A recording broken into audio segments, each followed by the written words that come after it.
Hola, hola, ¿cómo están? Buenas noches a todos, feliz martes, 7:53. Vamos a empezar a darle formalidad al programa, vamos a transmitir también en Facebook, en la página Yo Soy Médico 17, a quien le agradezco que nos preste su plataforma para su página, más que nada para llegar a más personas. Yo Soy Médico 17, en estos momentos nos estamos enlazando. Le quiero mandar un saludo a la gente que ya se está conectando aquí vía Zoom, como Alina Mata Valencia, Daniel Aguilar Sánchez, Erika Torres, Flor González, está también Félix Campos Alcalá, está también Luis Giovanni González Santos, Mariana Hernández Raya, Rafael Castro, Rubén Carmona. Muchas gracias por conectarse, coméntenos desde dónde nos ven.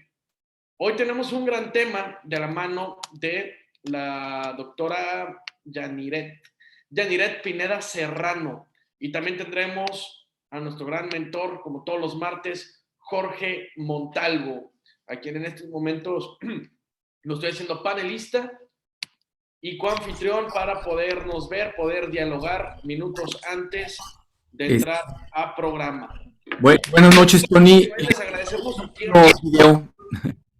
Hola, hola. Hola, Tony. No tengo video. Buenas noches. Todavía no tengo video. No sé si me puedas activar la cámara. Sí, justo estoy en eso.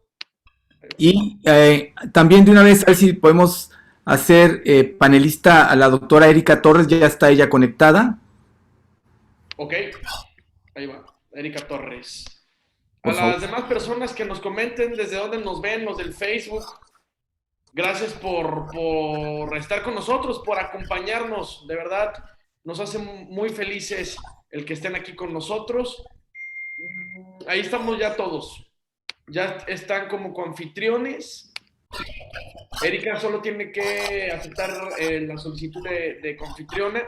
Y muchas gracias, mira, Rubén Carmona del estado Guerrero, pero de la ciudad de Ometepec. Perfecto, aquí estamos ya en galería todos. Muchas gracias. Erika, ¿puede prender su micrófono para saludarla? ¿Cómo están? Buenas noches. Muy bien. Gracias por la invitación. Buenas noches. Gracias, Erika, el que te hayas hecho un espacio para apoyarnos y estar aquí. Lo valoramos terriblemente. De verdad, yo sé que estás muy ocupada y pues realmente tener gente de esta talla profesional, pues no siempre están, ¿no? Entonces es un verdadero honor y placer nuevamente agradecerte todo esto. Muchas gracias, doctor. Yaniret, buenas noches, doctora. Bienvenida también. Hola, buenas noches. Qué bueno. Muchas gracias por su tiempo. Vamos ya dándole presentación para arrancar punto de las 8 de la noche y esto respetar el tiempo de todos los que nos están acompañando. Como ya saben, hoy es martes de ginecobstetricia. Tendremos el gran tema de manejo actual de infecciones de vías urinarias en el embarazo, de la mano de la doctora Yaniret Pineda Serrano. Ella es egresada de ginecología y obstetricia por parte del Tecnológico de Monterrey, Campus Monterrey, certificada por el Consejo Mexicano de Ginecología y Obstetricia. Es residente de 6º año de urología ginecológica en el Instituto Nacional de Perinatología. ¿Algo más que se me haya pasado, doctora Yaniret, que guste añadir? No, nada más. Muchas gracias. Perfecto, muchas gracias por estar con nosotros. Gran tema, sin duda. Tendremos dos mentores, Jorge Montalvo y la doctora Erika Torres. La dinámica es la siguiente: Yaniret tendrá 30 minutos para exponer su tema. Al terminar, el doctor Jorge Montalvo y la doctora Erika Torres complementarán la charla con preguntas, con demás comentarios, y finalmente pasaremos con el mejor público que existe, que son ustedes, los residentes del Zoom, del Facebook, que ya nos están viendo. Si ya decidieron estar un martes con nosotros, participen mediante un saludo, mediante un comentario, mediante preguntas. Yo, Tony Bachi, junto con el doctor Jorge Montalvo y la doctora Erika Torres, le daremos voz a todos esos comentarios, saludos y preguntas. No se nos va ni uno y de verdad eso termina por enriquecer el programa. Los invito a dar like a la página de Facebook e Instagram, La Voz del Residente, YouTube, Medical Legal Center. Esto para poder llegar a más personas y crecer esta comunidad que rebasa las barreras estatales y nacionales. También nos hemos ido hacia Sudamérica. Muchas gracias por su preferencia. Y sin más preámbulo, arrancamos con la presentación de Yaniret. No sé si gusta algo comentar el doctor Jorge Montalvo antes de arrancar. No, nada más, pues no, primero, pues nada más agradecerle mucho a la doctora Yaniret. El hecho realmente siempre es un placer, sobre todo una gente ya con tanta preparación, pues el que se decidan a participar en estas plataformas, pues es muy importante para nosotros y creo que también para los residentes que nos han hecho el honor de estar con nosotros. Nos enseñan muchas cosas, nos enseñan qué están haciendo, qué se está haciendo en la educación de nuestros futuros especialistas en el país, cómo trasciende esto a las fronteras, como tú decías. Ya hemos tenido oportunidad de escuchar expresiones de experiencia de diferentes partes, desde Estados Unidos hasta Tierra del Fuego, en Argentina, y pues también creo que esto va generando los futuros, como yo les digo, los futuros líderes de opinión en la ginecología en nuestro país. Las gentes que comienzan a involucrarse, comprometerse, ¿no? Y pues aprovechar también, ya la presentaré más adelante de forma más puntual, pues el hecho de tener aquí a la doctora Erika Torres. La profesora Erika Torres es una gente que es líder de opinión en nuestro país, es una experta en ginecología y especialmente en uroginecología. Es una gente comprometida con el bienestar integral de las mujeres en nuestro país.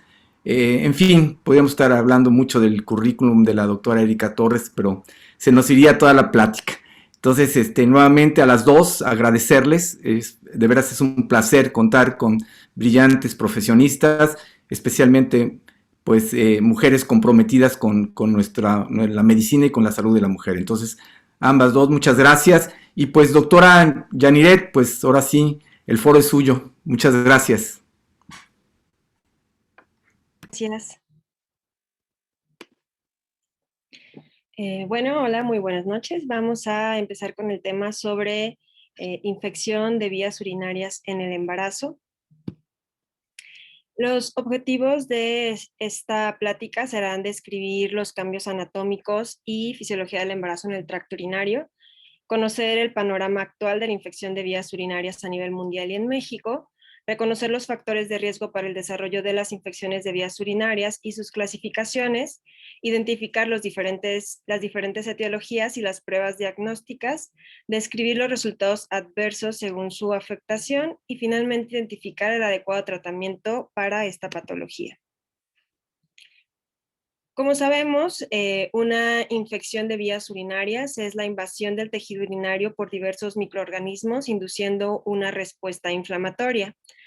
Se estima que tiene una incidencia del 5 al 10% de todos los embarazos y corresponde al 10% de los ingresos hospitalarios. Podemos clasificar la infección de vías urinarias en asintomática y sintomática. Como asintomática la llamamos generalmente una bacteriuria asintomática y si es una infección sintomática generalmente se corresponde a una cistitis si la infección está solo en el tracto urinario inferior o una pielonefritis cuando afecta el tracto urinario superior. Esta otra clasificación que se puede hacer es en no complicada o complicada. Puede haber recaídas o reinfección, puede haber infecciones urinarias asociadas a la presencia de catéteres y también se puede presentar o clasificar como una urosepsis. Entonces, una recurrencia nos referimos cuando hay persistencia del mismo microorganismo en la vía urinaria después del correcto tratamiento de la infección urinaria previa.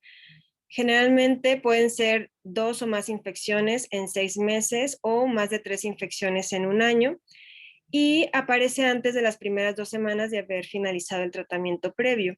Generalmente se estima una recurrencia del 4 al 5% de las infecciones de vías urinarias. Y en cuanto a reinfección, nos referimos cuando la infección de vías urinarias no está relacionada con el episodio anterior y aparece generalmente posterior a un mes después de finalizar el primer tratamiento antibiótico, por lo tanto tiene una distinta etiología. Entonces, entre los cambios renales en la gestación que tenemos que tener en mente a la hora de que nos llega una paciente embarazada, pues son los cambios estructurales que se va a presentar. Generalmente se ha estimado que el riñón, el tamaño del riñón aumenta su longitud hasta 1 centímetro, y también se ha visto que hay una dilatación pielocalicial. También el efecto de la progesterona que va a tener sobre el músculo liso, esto nos va a llevar a una relajación en el uretero, el cual además disminuye su peristalsis. Y esto, aunado al aumento progresivo del tamaño uterino, pues nos puede llevar a un aumento de la presión que está ejerciendo sobre tanto vejiga y ureteros, y esto, aparte de la dilatación ureteral, nos puede conllevar a una hidronefrosis. Se ha visto o se ha observado un aumento de los poros de la membrana basal glomerular, y que esto ha generado una proteinuria. Se ha visto también el efecto de la relaxina y el óxido nítrico sobre las pacientes embarazadas, en donde alteran la hemodinamia renal. Hay un aumento de la tasa de filtración glomerular de hasta el 50%, y hay una vasodilatación de la arteriola aferente y eferente. Además, se han generado cambios sistémicos que disminuyen la sensibilidad del sistema renina-angiotensina-aldosterona, y esto nos van a llevar a un aumento en la retención de líquidos, con una disminución en la osmolaridad del plasma. Esto también se asocia que también ha habido síntomas de trastornos de vaciamiento en las pacientes embarazadas, o una evacuación completa de la vejiga. Además, hay una disminución en el umbral de excreción de vasopresina, y en cuanto a la función endocrina, hay un aumento en la producción de eritropoyetina y de una activación del sistema renina-angiotensina-aldosterona. En cuanto a la función tubular, hemos visto que en las pacientes embarazadas es común encontrar glucosuria, excreción de calcio, de glicosaminoglucanos, y una disminución de la reabsorción del ácido ureico. Entonces, hablando de la etiología de las infecciones de vías urinarias en las pacientes embarazadas, como ya sabemos, las principales son las enterobacterias. Hablando específicamente, la Escherichia coli, que corresponde al 82.5% de esta patología. También otro de los patógenos comunes tenemos a los Streptococcus y la Klebsiella pneumoniae, además de Staphylococcus, Proteus o Enterococcus. En cuanto a los factores de riesgo para que la paciente embarazada desarrolle una infección de vías urinarias, tenemos o se ha visto que una edad materna menor a 20 años, la presencia de diabetes mellitus, sobre todo una enfermedad crónica diagnosticada previa al embarazo, un nivel de escolaridad baja, además de que tengan el antecedente de infecciones de vías urinarias antes del embarazo. Otros de los factores que debemos tomar en cuenta son anomalías del tracto urinario, anemia de células falciformes, que la edad materna avanzada, que sea una paciente multípara, y la actividad sexual que tenga la paciente. Entonces, hablando de la fisiopatología del uropatógeno más común, que es E. coli, podemos observar en esta imagen como la presencia del pili tipo 1 de este uropatógeno nos va a llevar a que el pili tipo 1 se una a las uroplaquinas, que están presentes en las células sombrilla del uroepitelio.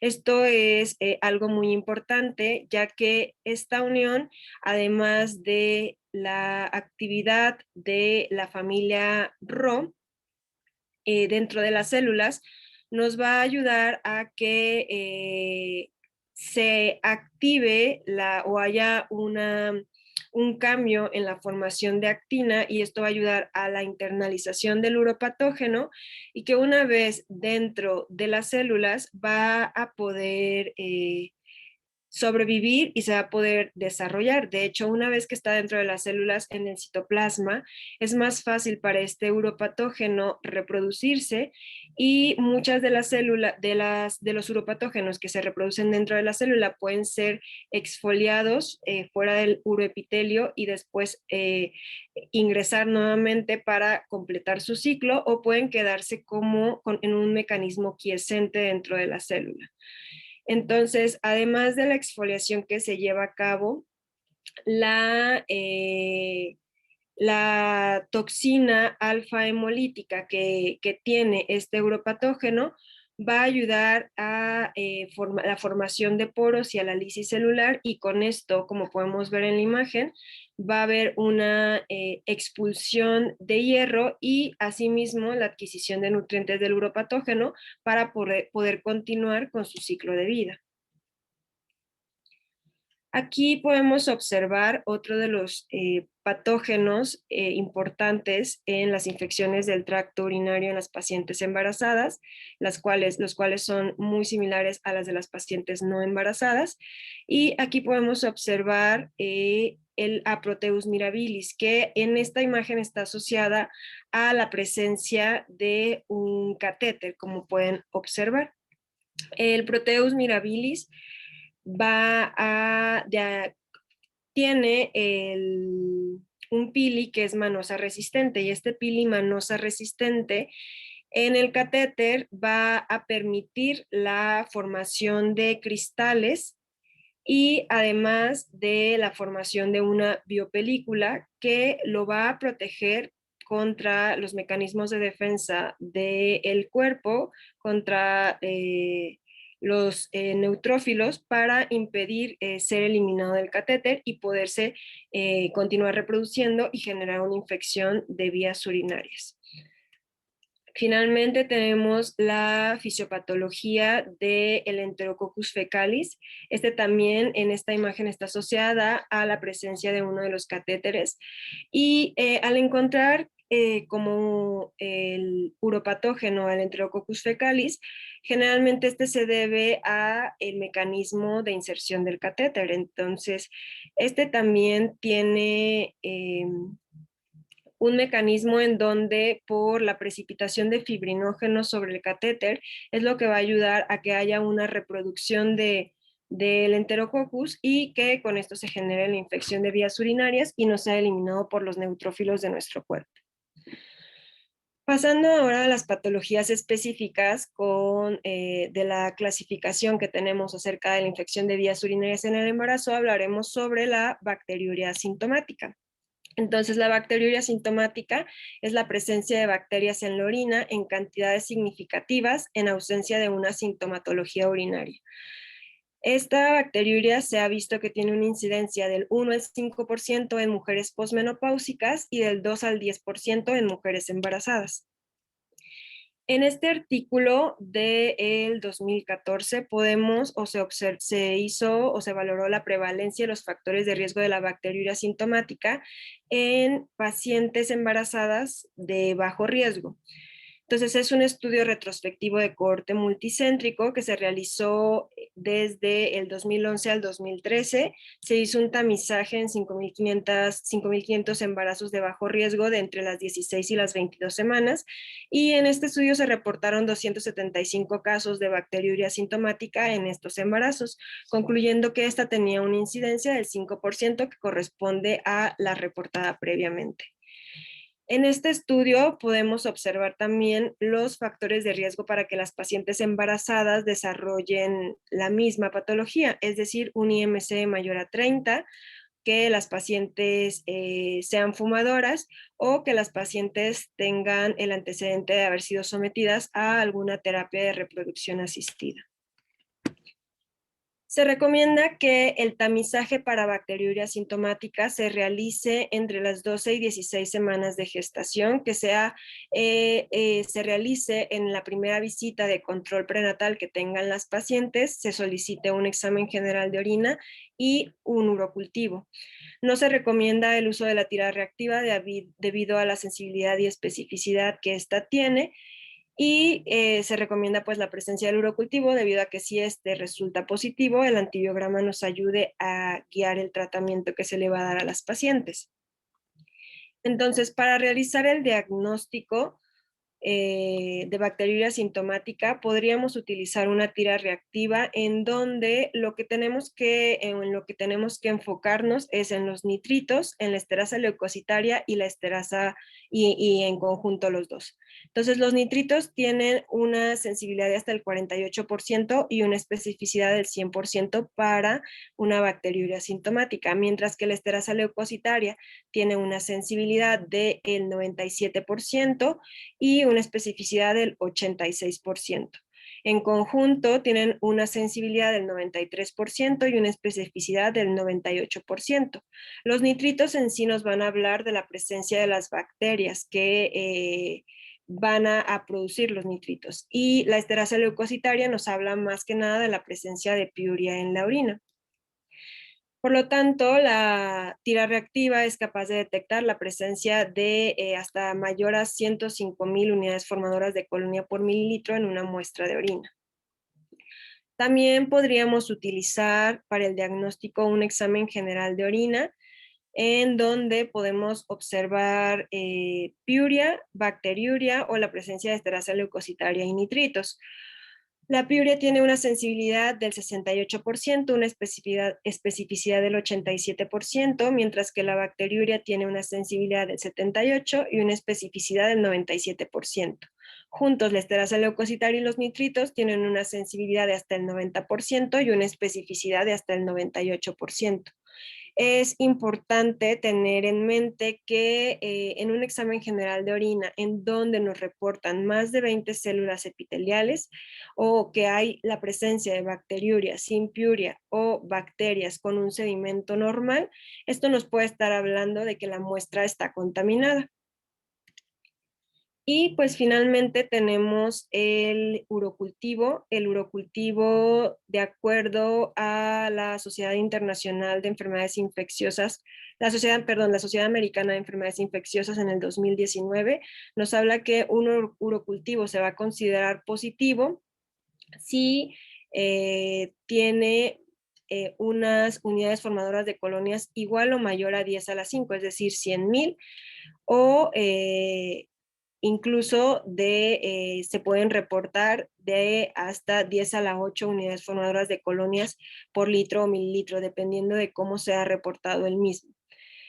Un urocultivo lo vamos a considerar negativo si en el seguimiento que le estamos dando no se observa un crecimiento entre las 24 y 48 horas posterior a que se cultivó.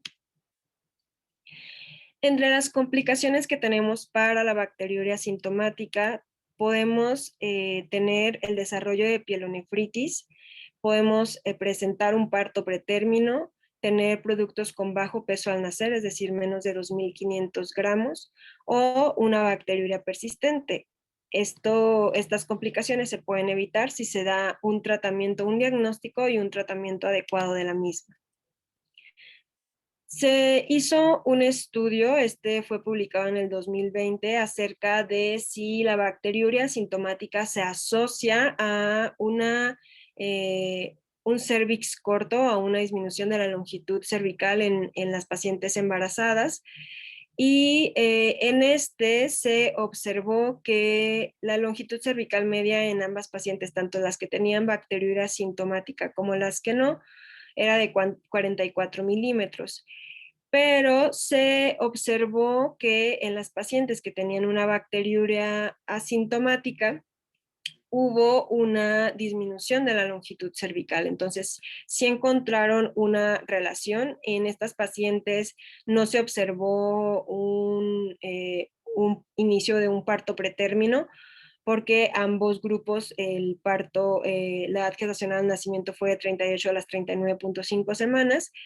Sin embargo, esto lo podríamos asociar a que el grupo de pacientes que se estudió eran pacientes de bajo riesgo. Sin embargo, sí, en este estudio sí encontraron la relación entre la bacteriuria sintomática y la disminución de la longitud cervical.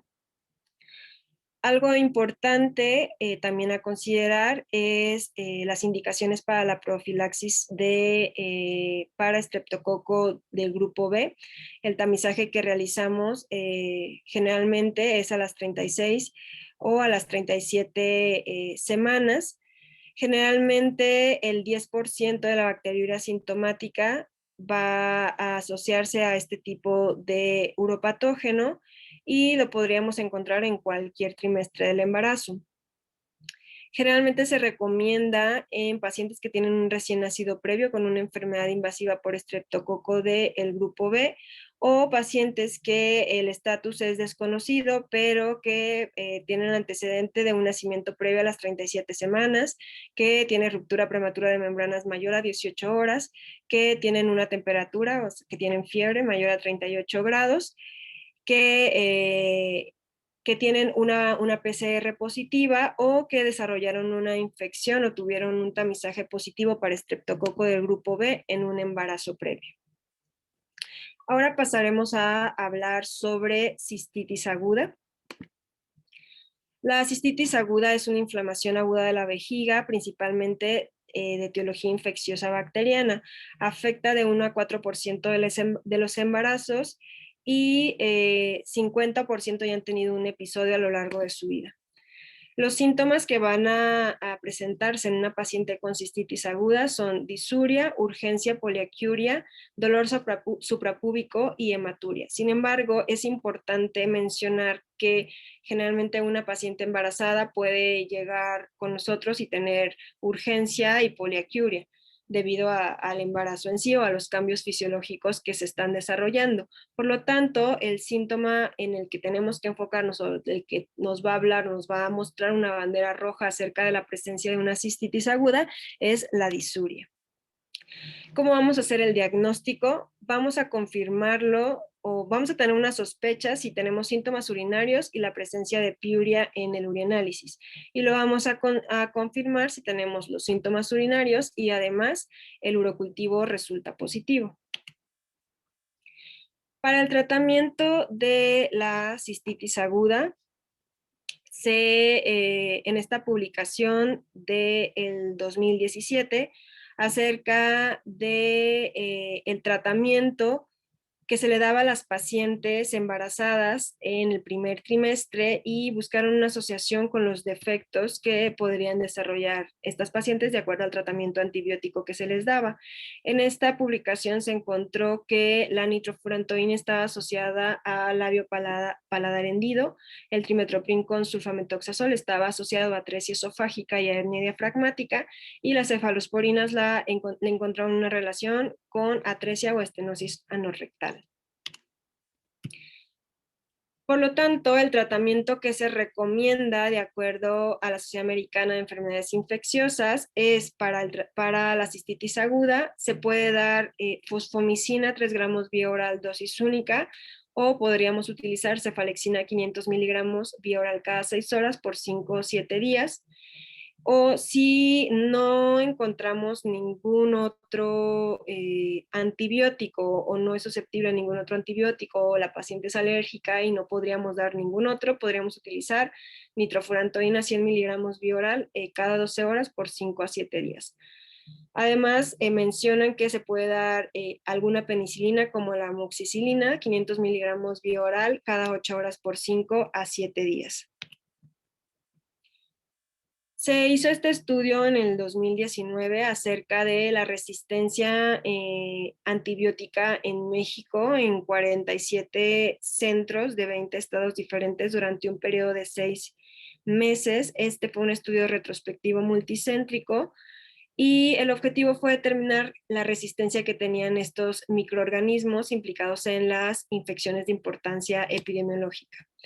En este informe se encontró que para E. coli, generalmente la nitrofurantoína o la fosfomicina resultaban ser útiles, pero en caso de que tuviéramos la presencia de una E. coli ble, era necesario el uso de carbapenémicos, los cuales tienen un precio generalmente elevado, o podríamos utilizar fosfomicina para la cual también esta bacteria es susceptible. El seguimiento para las pacientes que tienen cistitis aguda es un urocultivo a los 7 o 15 días posterior a terminar el tratamiento. En caso de que haya una recidiva, se debe de valorar el antibiograma y ver si se da el mismo tratamiento, el mismo antibiótico, dependiendo de la sensibilidad, o si se cambia el tratamiento. Y en caso de no dar profilaxis, se recomienda realizar un urocultivo mensual. Finalmente hablaremos de la pielonefritis. La pielonefritis, como sabemos, es una inflamación aguda del parénquima renal, principalmente de etiología infecciosa bacteriana. Se ha visto que el 6 al 8% es una recurrencia y el 50% ya han tenido un episodio a lo largo de su vida. A la exploración física de una paciente con pielonefritis vamos a encontrar síntomas urinarios, fiebre mayor a 38 grados, escalofrío, dolor lumbar, náusea y vómito y hematuria, es decir, ya hay un compromiso sistémico en la paciente. La sospecha de una pielonefritis va a ser que la paciente llegue con clínica o síntomas sugestivos.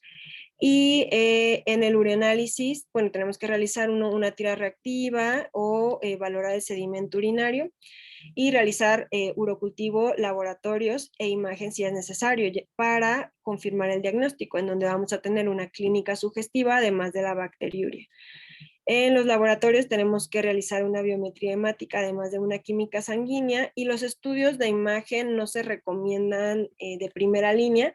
Sin embargo, en una paciente que a pesar del tratamiento continúa febril o que no responde al tratamiento, o que sospechamos de un absceso renal o alguna malformación del tracto urinario, se recomienda realizar un ultrasonido para valorar posterior el tratamiento.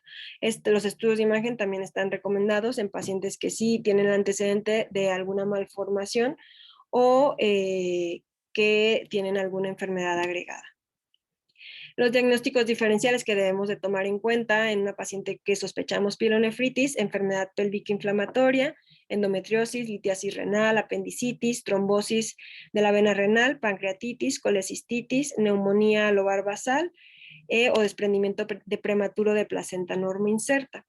Es importante tener en cuenta las escalas para valorar el pronóstico de una paciente para ver si va a desarrollar o no una falla renal aguda, valorar, tener en cuenta la tensión arterial, la frecuencia respiratoria y es Glasgow, como podemos ver en estas dos escalas, para valorar el pronóstico que va a tener nuestra paciente.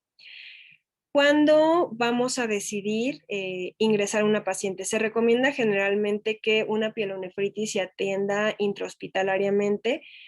Si nos llega una paciente con fiebre o que persiste la misma y no hay una respuesta clínica después de 72 horas de tratamiento ambulatorio, también se recomienda que se ingrese.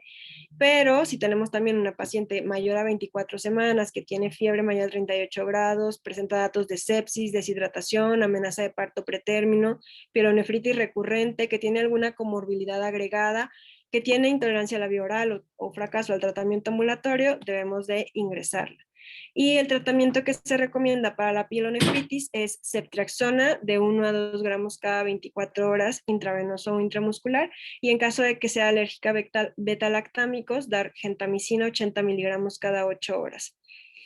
Generalmente se da un tratamiento parenteral durante 48 a 72, hasta que la paciente se mantenga 48 a 72 horas afebril, y después se da tratamiento bioral hasta completar 14 días de tratamiento, y este puede ser con cefuroxima 250 miligramos cada 12 horas.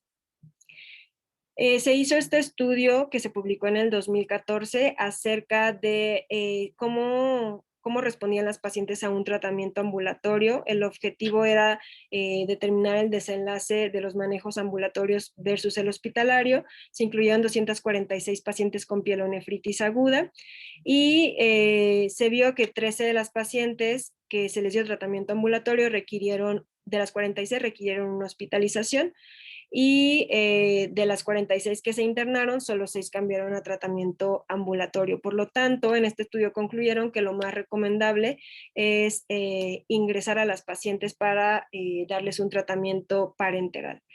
En una pielonefritis leve moderada podemos utilizar ceftriaxona, cefepime o ampicilina con gentamicina, y en caso de un caso severo, piperaciclina con tazobactam, meropenem o ertapenem en caso de ser necesario. Si los síntomas persisten de 24 a 48 horas, como ya les había mencionado, es necesario realizar un nuevo urocultivo y un estudio de imagen, que en este caso sería el ultrasonido. En este estudio retrospectivo publicado en el 2014, vieron las complicaciones que podrían tener las pacientes que tenían pielonefritis aguda durante el embarazo, y encontraron que podrían ser anemia, septicemia, lesión renal aguda, síndrome de distrés respiratorio agudo, parto pretérmino, bajo peso al nacer, y se podría complicar también con coreamnionitis. Por lo tanto, ya para concluir esta plática, podemos decir los puntos más importantes acerca, o lo que tenemos que tomar en cuenta a la hora de que ya con nosotros una paciente embarazada. Entonces, en la primera consulta tenemos que solicitar un examen general de orina y un urocultivo. Si este es negativo, va a continuar con su control normal. En caso de ser positivo, tenemos que ver si la paciente está asintomática o sintomática, y si es una bacteriuria asintomática, podríamos dar tratamiento ambulatorio 5 a 7 días con un cultivo de control para evitar las complicaciones que la bacteriuria nos podría generar. Y en caso de estar sintomática, es decir, que tiene una cistitis, podríamos dar también tratamiento ambulatorio de 5 a 7 días con un cultivo de control. Si este está negativo, podríamos continuar con su control normal y pedir una tira reactiva por trimestre. En caso de ser positivo, tenemos que valorar si este es un nuevo evento, si es una recaída o una reinfección, y valorar el tratamiento que se le va a dar, además de repetirlo de 7 a 10 días después de finalizar el tratamiento. Además, debemos de ver si es una paciente que llega con nosotros y tiene o sospechamos de una pielonefritis, hospitalizar a la paciente, solicitar laboratorios e iniciar el antibiótico vía parenteral hasta lograr que la paciente se mantenga febril de 24 a 48 horas. En caso de que no tenga respuesta, realizar un ultrasonido, un hemocultivo y repetir el urocultivo. Y si la paciente tiene mejoría, podríamos darla de alta e iniciar tratamiento vía oral de 10 a 14 días, además de un urocultivo mensual, o dar profilaxis hasta la finalización del embarazo para evitar las complicaciones que podría tener. Y por mi parte sería todo. No sé si hay alguna pregunta o algún comentario. Muchísimas gracias, doctora, por su presentación. Le voy a pedir que si puede dejar de compartir pantalla. Sí. Listo. Doctor Jorge Montalvo, le otorgo el micrófono. Sí, no me podrías dar la cámara porque se me deshabilitó aquí la cosa esta. Me sacó. Tony, ¿sí me escuchas? Aquí he tenido problemas con la red también y aquí estoy. Mira, te estoy poniendo ya como anfitrión. Ok. Bueno, ¿Ya pudo prender su cámara? No puedo, pero bueno. Pero sí me escuchas, ¿no? ¿Sí me están escuchando, Tony? Sí.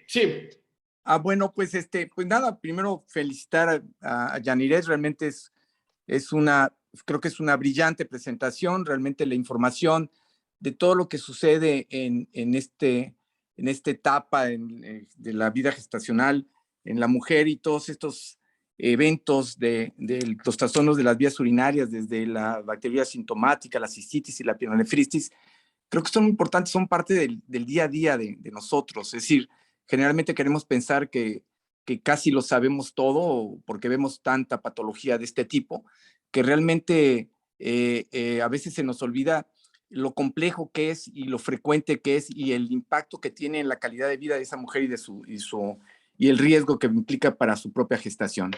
Pero teniendo a una experta, creo que pues quisiera yo aprovechar los conocimientos, la experiencia de nuestra invitada de hoy, la doctora Erika Torres. Ella es experta, como decía la profesora. Erika Torres es una profesora pues reconocida nacional, internacionalmente, es líder de opinión, y pues entonces, ¿qué más que ella que nos platique? ¿Qué opina de todo esto que nos dijo hoy Yaniret. Erika, muchas gracias nuevamente y pues, por favor, quisiera oír todos tus comentarios. Claro que sí, doctor. Muchas gracias, Yaniret, por tu presentación. Realmente nosotros desde el área de la urología ginecológica, pues enfocamos de pronto el seguimiento y el abordaje de las infecciones de vías urinarias con ciertas particularidades que creo que vale la pena compartir para los médicos en general, no nada más para los ginecólogos, ¿no? En especial en la mujer embarazada, me gustaría hacer el comentario de que debemos recordar que tenemos dos pacientes y tenemos dos pacientes a los cuales de los cuales debemos cuidar la evolución y el desenlace de ellos mismos, ¿no? Principalmente porque cuando hablamos de infecciones de vías urinarias complicadas como es la pielonefritis, que ya nos comentabas tú los riesgos que existen de sepsis y de parto prematuro, etcétera, que se puede incrementar hasta en un 50%, es importante ahí que recordemos que pues también debemos cuidar y considerar el uso del esquema de madurez pulmonar cuando tenemos ya un riesgo inminente de un parto prematuro y dependiendo de las semanas de gestación, pues también la neuroprotección para aquellos casos que fuera necesario. Pero tratando de llevar un poquito el orden de tu presentación, sobre la clasificación de las infecciones de vías urinarias, seguramente te pasó que ahorita que estuviste armando la presentación, hay un montón de clasificaciones para las infecciones de vías urinarias. Entonces, algo que a mí me ha funcionado, pues es tratar de ver las clasificaciones de acuerdo a cuál es su relación con otro factor, ¿no? Y entonces, por ejemplo, ahí tenemos la clasificación relacionada con el huésped, que es la que tú nos presentaste, pues es esta en la que observamos que son las no complicadas y las complicadas.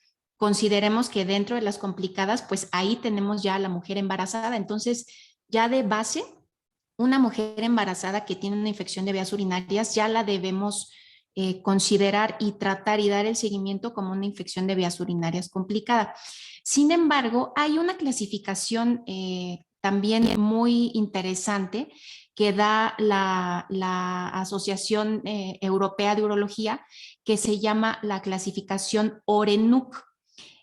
No sé si yo tengo la capacidad de compartir mi pantalla porque creo que esto es algo muy interesante.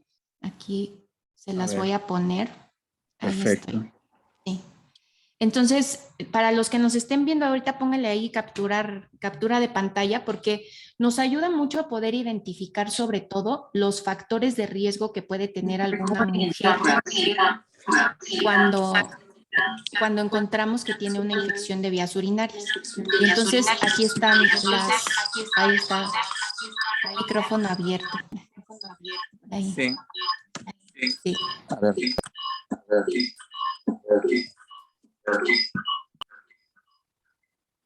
¿Qué se escucha? Ahí, sí, se escucha raro, pero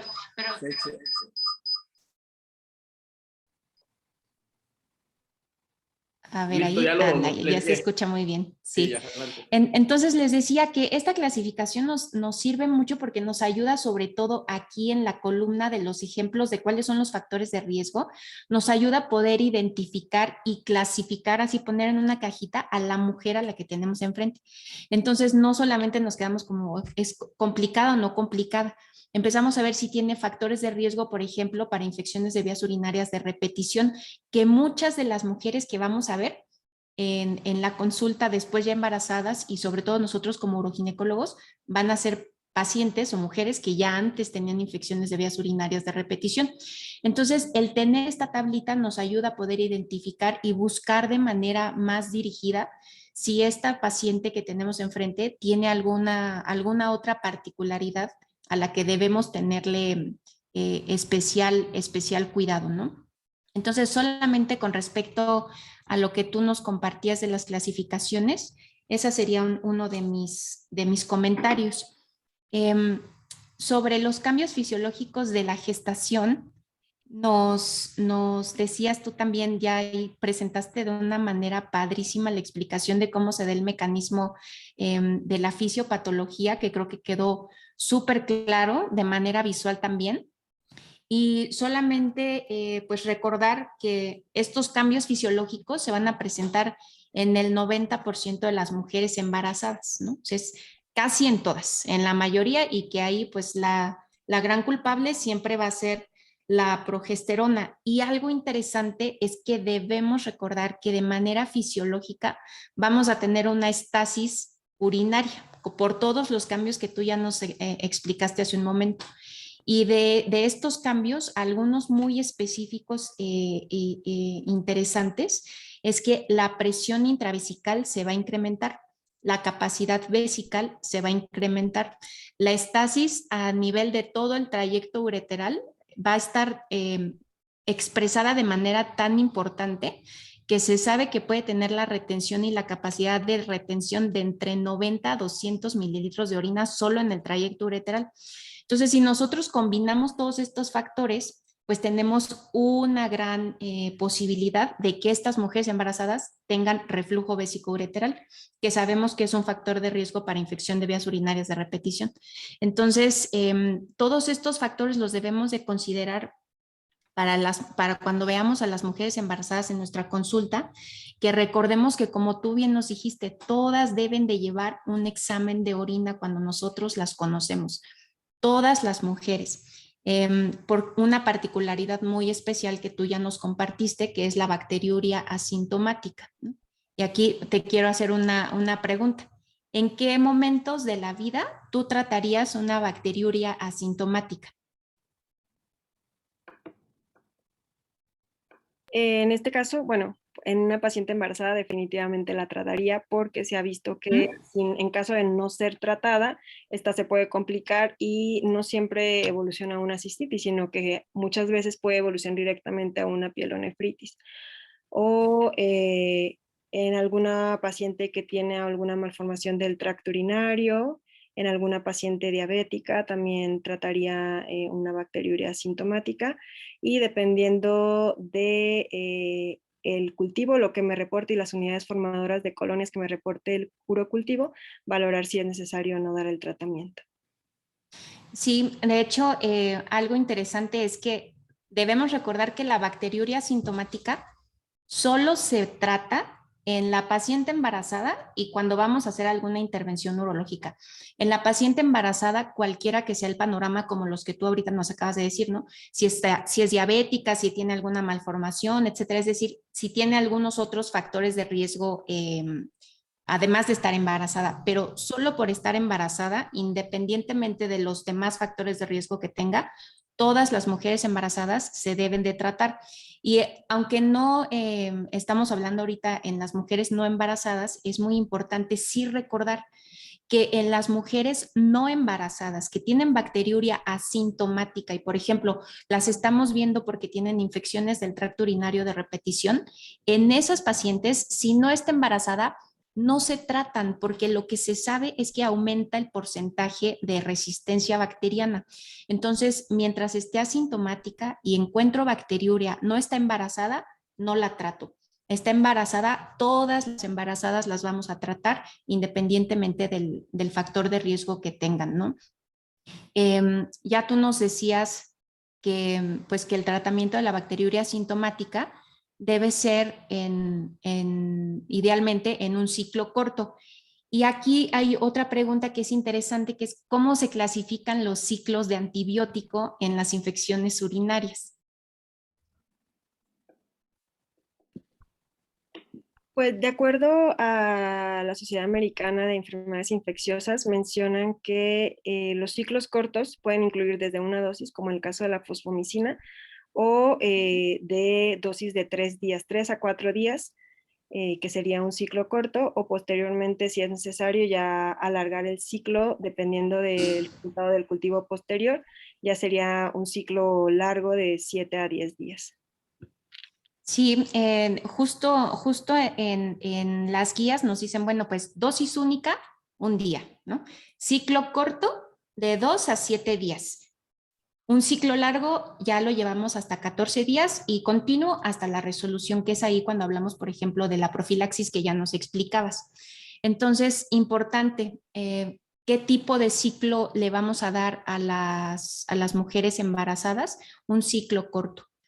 Tú ya nos explicabas hace un momento, ¿no? Los ciclos cortos cuando son asociados a, cuando estamos hablando de una dosis única o nos vamos a muy poquitos días, está más asociado con una tasa menor de efectos secundarios en la mamá, pero sí está asociado con mayor riesgo de que tengamos un recién nacido de bajo peso. Entonces, el tratamiento ideal durante el embarazo lo debemos llevar de 5 a 7 días, dependiendo de los síntomas que tenga la paciente, cuando son infecciones no complicadas. Cuando son infecciones complicadas como pielonefritis, bueno, ya nos explicaste ahí que las reglas cambian, ¿no? Porque los riesgos también son mayores, pero sí, cuando tenemos solamente una cistitis, como nos explicabas, la clínica y todo esto, pues lo ideal es utilizar ciclos cortos de antibiótico, no utilizar ciclos prolongados. Ahora te quiero hacer una pregunta. Vamos a suponer que tú tienes una paciente embarazada que tú ya conocías desde antes en tu consulta. Tú la veías porque tenía infecciones de vías urinarias de repetición y después se embaraza. Durante tu protocolo de estudio de las infecciones de vías urinarias de repetición, tú le identificaste que tenía doble sistema colector y que además tenía reflujo vesicoureteral, ¿no? Que es relativamente común. Entonces, después ella se embaraza. ¿Cuál sería tu abordaje inicial en la primera consulta? ¿Qué le recomendarías? ¿Y cómo llevarías el control de las infecciones o la prevención de las infecciones de vías urinarias en esta mujer? En ella, como ya tiene el antecedente de bueno, el doble sistema colector y ya la presencia de reflujo, como le pediría un urocultivo de cajón, un examen general de orina y un urocultivo para valorar cómo se encuentra en ese momento, pero además sí se recomienda pues el uso de una profilaxis porque pues ella tiene una predisposición a las infecciones urinarias y también pues a que desarrolle una pielonefritis en algún momento. Entonces sí le recomendaría una profilaxis y además que tenga una adecuada higiene miccional, por así decirlo, y ver si también tiene algún otro factor de riesgo que la podría estar predisponiendo a estas infecciones recurrentes. Perfecto. Sí, realmente en una mujer embarazada que tiene factores de riesgo para infecciones de vías urinarias de repetición o que ya la tiene diagnosticada, sí debemos de ponerla en la cajita en donde debe recibir profilaxis antibiótica. Ahora, quiero hablarles también un poquito más sobre los tipos de profilaxis que podemos realizar. Em, Tú nos explicabas hace un ratito, pues que la profilaxis antibiótica debe ser con cierto grupo de antibióticos a una dosis bajita, ¿no? Sin embargo, debemos recordar que muchas pacientes que veamos ya embarazadas, seguramente las hemos visto ya antes y probablemente las vimos no embarazadas. Y existen múltiples esquemas de profilaxis. Recordemos que la primera línea de recomendación para la profilaxis antibiótica, para la profilaxis en infecciones de vías urinarias, es la no antibiótica, el primer escalón. Si la no antibiótica no funcionó, entonces ya das el siguiente paso y das profilaxis antibiótica, porque pues estamos tratando de luchar contra la resistencia bacteriana, ¿no? Entonces, aquí les puse los ejemplos de los múltiples esquemas que tenemos actualmente, a los que tenemos acceso, de profilaxis no antibiótica que pueden utilizarse, ojo, no en la paciente embarazada. Entonces, justo ahí, como nos decía Janiret, los esquemas de profilaxis que se tienen que utilizar son los que ya tú nos compartías en tu presentación, ¿no? Tiene que ser una profilaxis antibiótica. En este momento sí existen series de casos y sí hay publicaciones de cualquiera de estos que tú busques, vas a encontrar seguramente casos y grupos pequeños de mujeres embarazadas. Sin embargo, la evidencia científica aún no es suficiente como para poder emitir una recomendación general de utilizar, por ejemplo, el OM89 o utilizar la demanosa, que pues es maravillosa en las mujeres no embarazadas, ¿no? Pero entonces, profilaxis, justo como nos comentaste ahorita, pues la debemos realizar con antibiótico. Y a esa mujer embarazada, ¿hasta cuándo la vamos a llevar, hasta cuándo le vamos a llevar la profilaxis? tiene que ser hasta después del parto, 4 a 6 semanas después del parto. Tenemos que llevar la profilaxis ahí, ¿no?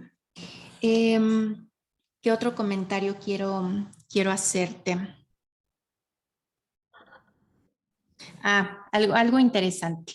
Ahorita me decías que le recomendarías que tuviera estos cambios en sus hábitos urinarios, ¿no? Vamos a decirlo así, como estas medidas de cambios en los esquemas de micción y tal. Realmente, en cuanto a las medidas generales, es importante que nosotros sepamos que tienen un grado C de recomendación. Y estas recomendaciones, además de, por ejemplo, orinar con horario, lo cual pues tú muy bien se lo recomendaste a tu paciente, debemos recomendar también pues que tengan una adecuada hidratación, que el vaciamiento vesical sea cada 3 o 4 horas, que utilicen un jabón neutro, que no utilicen desodorantes vaginales. Es más frecuente de lo que pensamos el uso de diferentes tipos de productos para el aseo genital del que nosotros pensamos, ¿no? Siempre recomendar que haya micción pre y post coito y pues durante el embarazo también estar haciendo el control en aquellas mujeres a las que ya les hiciste un diagnóstico y las tienes en seguimiento, ya como nos decía la doctora Yaniret, siempre con el urocultivo mensual.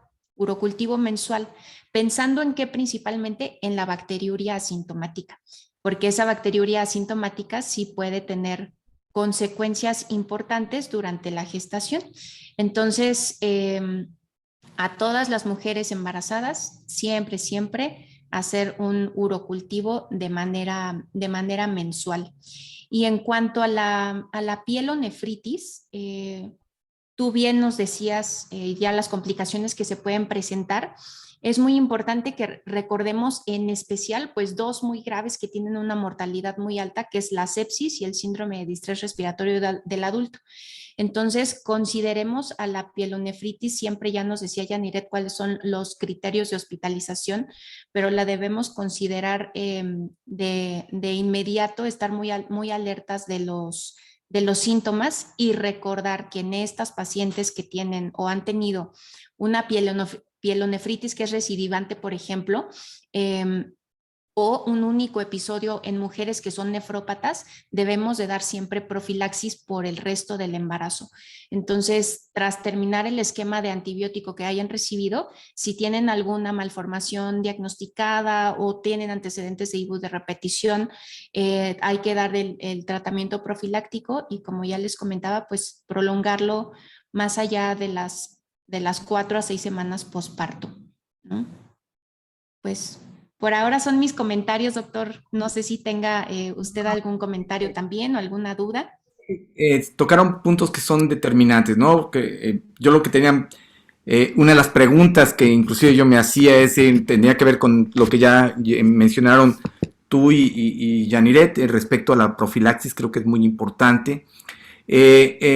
Otro de los aspectos que creo que podría ser importante sería la detección de patología del tracto genital inferior, es decir, en relación no solamente a las vías urinarias, sino también el tracto, todo lo que tiene que ver con infecciones vaginales. Y 2 preguntas. 1, hay pacientes que tradicionalmente tienen vida sexual y pues generalmente si no tienen ninguna complicación del embarazo no lo prohibimos, pero algunas después de tener coito refieren no solo por el hecho de que les moleste en un momento dado por a lo mejor no una buena lubricación, sino porque ya tienen historia de infecciones repetitivas, es decir, recurrencias de infecciones urinarias. En estos pacientes, el Colegio Americano les recomienda frecuentemente que hagan profilaxis, que tomen algún antibiótico después del coito. ¿Qué opinan ustedes de esto? ¿Es válido en la mujer embarazada? ¿No es conveniente? ¿Hay que suspender la vida sexual? ¿Cuáles serían sus recomendaciones? Yaniret, Erika. Sí se recomienda la profilaxis si la paciente tiene si presenta una cistitis poscoital. Se recomienda que posterior a la vida sexual o a la actividad sexual se administre un antibiótico profiláctico tal cual lo lo mencionamos tanto la doctora como en la plática, para evitar que haya complicaciones, porque pues no vamos a prohibirle a la paciente que no tenga vida sexual, sin embargo sí se tiene que prevenir lo que podría suceder en caso de no ser tratada una infección como tal.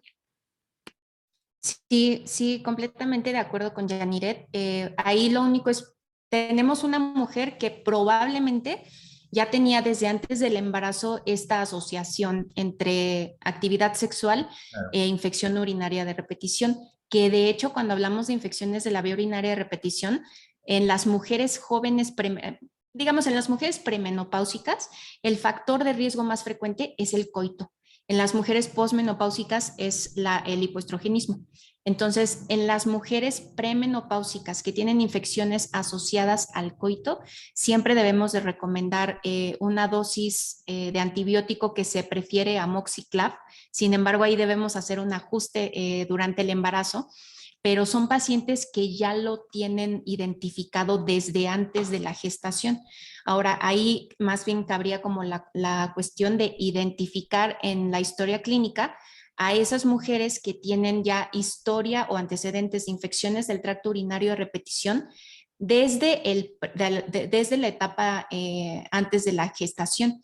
Y a estas mujeres que ya tenían este factor de riesgo asociado, serían candidatas, dado su factor de riesgo, a recibir profilaxis antibiótica durante el embarazo. Aquí, una de las preguntas que pusieron y después quitaron, no sé, pues se salió, era, ¿qué tanto tú ya nos mencionabas, Erika, de los tratamientos, vamos, no antibióticos, qué tan útiles son esta asociación o no, o definitivamente, vamos, obviamente nos queda muy claro que el tratamiento tiene que ser antibiótico, pero el agregar estos no antibióticos, qué tan importante la acidificación, inclusive comienza a haber un poco más de estudios en relación a estos liofilizados bacterianos, ¿no? El que ya tenemos, parece que va a salir uno que viene para 4 gérmenes que son Proteus, Streptococo, Escherichia coli, Klebsiella, es decir, qué tanto, no hay estudios, y yo coincido con esto, mientras no tengamos más evidencias científicas, pues por lo pronto sería difícil recomendarlos, pero todas las demás tienen un lugar realmente en el manejo de estas pacientes o sí definitivamente tenemos que esperarnos y ver resultados posteriores. ¿Qué opinan ustedes de esto? ¿Cómo ven? ¿Esto va a mejorar? ¿Mejora algunas medidas, por ejemplo los acidificantes? ¿O simplemente el tratamiento con antibióticos es suficiente para darle a veces por la tranquilidad que la paciente requiere en relación a la percepción de la utilidad del tratamiento que le estamos dando? Sí, realmente el uso de la vitamina C no está recomendado como tal durante el tratamiento ni en la profilaxis no antibiótica ni combinado junto con los antibióticos. Sí se utiliza como acidificante de la orina y tal, ¿no? Pero pasa un poco como la historia del arándano, en donde tuvo su boom y tuvo un auge y todos en algún momento lo utilizamos mucho, pues hasta que se descubrieron también y encontramos ya diferentes compuestos como los que les ponía yo en la tablita, Sí. que han demostrado que sí tienen una efectividad mayor en cuando se comparan en los estudios con placebo, ¿no? Tal es el caso del liofilizado de E. coli, que tiene un grado de recomendación A, de la metenamina, que tiene un grado de recomendación D, y de la D-manosa. Todos ellos los podemos utilizar fuera del embarazo, en la mujer que no está embarazada, y deben de representar la primera línea de tratamiento de profilaxis, no de tratamiento en una infección aguda, de profilaxis en una paciente que tiene infecciones del tracto urinario de repetición. En ellas es muy importante que nosotros tratemos de disminuir las tasas de resistencia, porque después pues es una locura también y es un dolor de cabeza este tipo de infecciones, que son infecciones difíciles de controlar. Entonces, la primera línea deben de ser los no antibióticos, y estos que les comentaba, que les puse hace un momentito, son los que tienen mayor peso en la evidencia científica que tienen. para poderlo recomendar a la mujer embarazada, ahí es en donde no tenemos todavía suficiente evidencia. El liofilizado de E. coli tiene estudios en donde se ha utilizado en el segundo trimestre de manera segura. Sin embargo, pues son estudios que son encabezados por la casa farmacéutica, ¿no? Entonces hay que tomarlos también con cierta discreción para poderlo recomendar a las mujeres embarazadas. Pero sí, lo que se sabe a veces nos rompe un poco el corazón porque son parte de las recomendaciones que le hacemos a nuestros pacientes en la consulta, ¿no? Que toma mucha agua, tu vitamina C, tu arándano, tal, pero realmente hablando con evidencia científica, no tienen una fuerza de recomendación suficiente. Bien importante eso. Perfecto. En relación vamos, las profilaxis, ya nos explicabas en relación a profilaxis, básicamente en algunos casos todo el tiempo. ¿Cuáles serían las mejores opciones profilácticas? A veces desafortunadamente los pacientes las vemos, les mandamos a hacer un urocultivo, les damos tratamiento y después la paciente llora con todo esto de la telemedicina, están hablando por teléfono, etcétera, etcétera, en relación. ¿Cuáles son las mejores opciones? Por ejemplo, es muy común que vemos en las instituciones el uso de nitrofurantoína, que les dan a las pacientes 50, 100 miligramos de forma continua, inclusive a veces pacientes que tienen hasta datos de pielonefritis. Sabemos que la nitrofurantoína a nivel de tejido renal no es tan eficaz, ¿no? ¿Cuáles serían entonces las opciones reales, pensando en nuestro México, en nuestro país, donde hay una serie de carencias y de condiciones donde ya nos decía muy bien Yaniret, factores como la educación baja, los niveles socioeconómicos, todo el problema que tenemos con embarazo en adolescentes, etcétera? ¿Cuáles tendrían que ser las alternativas prácticas? Porque de repente ves que a todo el mundo le dan ceftriaxona, ¿no? Es decir, y cantidades así industriales y las resistencias que estamos viendo ya con ceftriaxona, pues comienzan a preocuparnos mucho, ¿no? ¿Qué opinan ustedes? Sí, ahorita que Janiret nos comparta de nuevo cuáles son las recomendaciones de profilaxis que nos presentó en su plática hace un momentito, sí me gustaría comentar y hacer el énfasis en que en la mujer embarazada debemos tener un especial apego al resultado del antibiograma. Hay algunos momentos o ciertos grupos de pacientes en los que siempre debemos iniciar con un tratamiento empírico, también en la mujer embarazada cuando tenemos el riesgo de que tenga, por ejemplo, un parto prematuro, ¿no? Por supuesto que vamos a iniciar un tratamiento que en este caso, ya nos decía Yaniret hace un momentito, la recomendación de tratamiento empírico, no tienes el urocultivo, no sabes el resultado del antibiograma, ok, entonces empieza con ceftriaxona, es tratamiento empírico, pero una vez que tengas el resultado del antibiograma, pues ahí es en donde nosotros vamos a hacer el ajuste del tratamiento. También pasa con las bacteriurias asintomáticas, entonces es importante que demos tratamiento basándonos en el resultado también del antibiograma y que valoremos muy bien cuáles son nuestras resistencias locales, porque también tiene un grado de recomendación fuerte, porque no es lo mismo la población que tenemos en Ciudad de México que la que existe en el norte del país, que la que existe en algún otro país de Latinoamérica por el tipo de resistencias microbianas que tenemos, ¿no?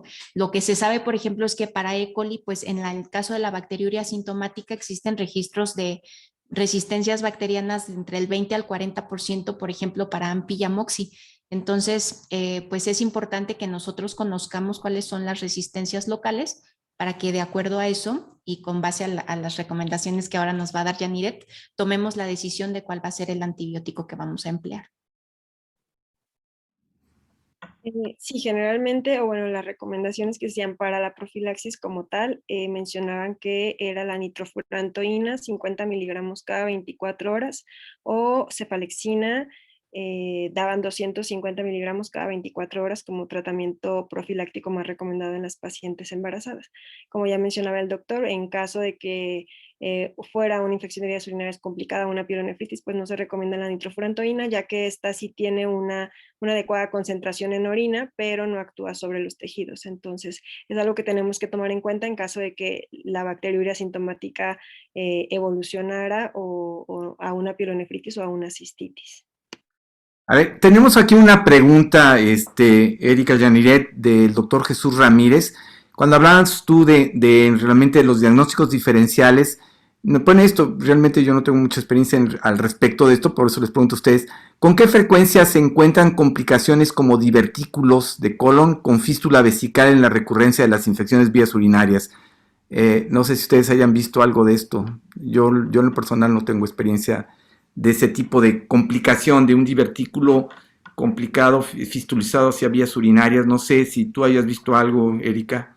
Yo la Pues verdad. realmente el número exacto no lo tengo, pero sí es una incidencia que es muy baja, ¿no? Los principales factores de riesgo ya nos los comentaba Yaniret hace un momento, y cuando les ponía la tablita del ORENUC, también ahí vienen tratar de identificar cuáles son estos factores de riesgo extra urológicos que pueda tener la paciente. Lo que sí puede pasar en el caso, por ejemplo, de alguna alteración en el colon, pues es que tengamos alguna translocación bacteriana que pudiera explicar que tenga una paciente infecciones del tracto urinario de repetición. También cuando utilizamos para otras patologías esquemas de antibiótico prolongados y esquemas de antibiótico de amplio espectro, debemos recordar siempre que tenemos algo que se llama el microbioma urinario, que por muchos años también siempre podíamos pensar o creíamos que la orina es estéril, ¿no? Entonces teníamos esta creencia de que la orina es estéril, ya ahora sabemos que no, que existe un crecimiento normal y esperado de ciertos patógenos que ayudan al mantenimiento del microbioma de la orina. Justamente por eso en pacientes que tienen ciclos de antibióticos de amplio espectro por otro diagnóstico, pues aumenta el riesgo de que tengan resistencias bacterianas y que tengan más infecciones de vías urinarias. En el caso de la fístula vésico-vaginal, por ejemplo, o colo-vesical, en el caso de una fístula que esté localizada entre la vejiga y otro órgano, pues por supuesto que ahí tenemos una entrada, hablando por ejemplo de las fístulas vésico-vaginales, tenemos un factor de riesgo claramente identificado ahí, ¿no? Entonces, tenemos paso de microbiota que no deberíamos tener hacia la vejiga, pues que se verá representada como infecciones del tracto urinario de repetición. Puede ser que eso sería la forma de presentación en alguna paciente, por supuesto, porque no todas las fístulas vésico-vaginales van a tener la pérdida franca a través de la vagina, ¿no? De orina. Entonces, sí podría presentarse en el caso de una paciente que tiene una fístula vésico-vaginal. Sin embargo, ahí el grupo de pacientes se reduce porque tendrían que ser pacientes que tienen el antecedente quirúrgico. Perfecto. Bueno, pues aquí había una pregunta también en Facebook que en relación, ¿cuál era el comportamiento en relación a las pacientes con litiasis de las vías urinarias, litiasis renal básicamente? No sé si quieren hacer algún comentario así rápido, cuál sería el manejo. Creo que ya lo contestaron, pero si no se quieren hacer alguna ampliación de esto, Erika, Janiret. Sí, recordemos que los litos en la vía urinaria son per se un factor de riesgo para parto prematuro. ¿Por qué? También porque incrementan el riesgo de tener una infección del tracto urinario. Entonces, todas las pacientes que tienen litos vésico-ureterales o renales deben ser valoradas y deben recibir profilaxis antibiótica. Ahora, algo importante también, cuando nosotros utilizamos profilaxis antibiótica, que la vamos a utilizar por varios meses, como es el caso de la mujer embarazada, sí les recomendamos que tengan unas pruebas de funcionamiento renal, porque pues también se ha asociado, ya nos decía la doctora Janiret, los efectos secundarios que pueden tener estos esquemas durante tiempos prolongados. Entonces, compremos PAS también y tengamos ese antecedente bien documentado en nuestros expedientes, en donde pacientes que van a recibir tratamientos prolongados, tengamos unas pruebas de funcionamiento renal basales y por trimestre, que esa es la recomendación en el embarazo, realizar una por trimestre, las hagamos a esta paciente para que estemos tranquilas y ellas también. De hecho, ahorita que mencionas eso me parece muy pertinente. De hecho, en algunos países ya cuando las pacientes, y sobre todo en la etapa del embarazo, cuando van a recibir tratamientos a largo plazo que impliquen en un momento dado riesgo para alguna función o inclusive para la vida de la paciente, requieren, inclusive ya están pidiendo consentimientos. Tiene que haber una explicación amplia y completa de los factores de riesgo tanto para la madre como para el producto, para fin, como dices tú, para tener no solo la paz de que estamos cumpliendo con todo, sino también la tranquilidad de que la paciente está perfectamente enterada de los diferentes riesgos, los diferentes factores que pueden afectar. Pues, la verdad que podríamos estar aquí todavía otra hora, yo estaría encantado escuchándolas a las dos. Lo que pasa, ya se nos fue el tiempo. Yo quisiera pedirles para cerrar esas, como dicen los gringos, esas perlas de conocimiento, esos aspectos que en un momento dado ustedes creen que sería importante después de esta extraordinaria velada, que nos dijeran cuáles serían sus conclusiones o las recomendaciones finales. Empezamos por ti, Janiret, si me haces favor, y nuevamente muchas felicidades, excelente presentación. Muchas gracias, doctor. Pues recordarles o que tengan en cuenta que a toda paciente embarazada que llegue con ustedes por primera vez a su control prenatal, solicitarle un examen general de orina y un urocultivo para valorar cómo se encuentra en ese momento, por muy asintomática que esté la paciente. Ya como dijo la doctora, por ser embarazada, es una paciente que podría desarrollar una infección de vías urinarias complicada. Entonces, tener un punto de referencia para ver cómo vamos a abordar a esa paciente. Tratar toda bacteriuria asintomática en las pacientes embarazadas para evitar las complicaciones que podría desencadenar en caso de no ser tratada y evitar que evolucione a una pielonefritis. Tener en cuenta que solo son ciertos antibióticos los que podemos utilizar en las pacientes embarazadas, a pesar de la lista tan grande que a veces un urocultivo nos va a arrojar, considerar cuáles podemos utilizar en las pacientes embarazadas. Y en caso de tener una paciente que tiene algún factor de riesgo, pues, o que tiene infecciones urinarias de repetición, considerar el hecho de iniciar una profilaxis para igualmente evitar complicaciones a largo plazo. Doctora Erika, finalmente, pues nuevamente agradecerte, como siempre, brillante. No cabe de que eres líder en lo que haces y la verdad que todo lo que estás haciendo dentro de la federación, fuera de la federación, como profesionista, realmente es, ya le decía yo a Janet, la vamos a ir también invitando para que participe con nosotros en muchas actividades. Pero pues nuevamente agradecerte y pues quisiera oír yo tus finales recomendaciones, por favor. Muchas gracias, doctor. Gracias a todos los que nos están escuchando y gracias a Janiret también por las recomendaciones que nos dio. Algunas muy puntuales. Recordar que el urocultivo con antibiograma siempre en cada evento de infección que tenga una mujer embarazada, siempre debemos pedirlo. En las pacientes que están asintomáticas y que no tienen factores de riesgo, los que ya comentábamos, no es necesario en todos los casos hacer un urocultivo de control, solamente en quienes sí, en quienes tienen factores de riesgo.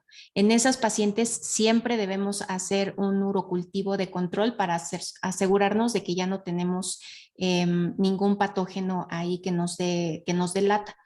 El tratamiento pues debe ser guiado con el antibiograma idealmente. Si tenemos riesgo de un parto prematuro, iniciar con el tratamiento empírico y de acuerdo al resultado del antibiograma, ajustar el tratamiento.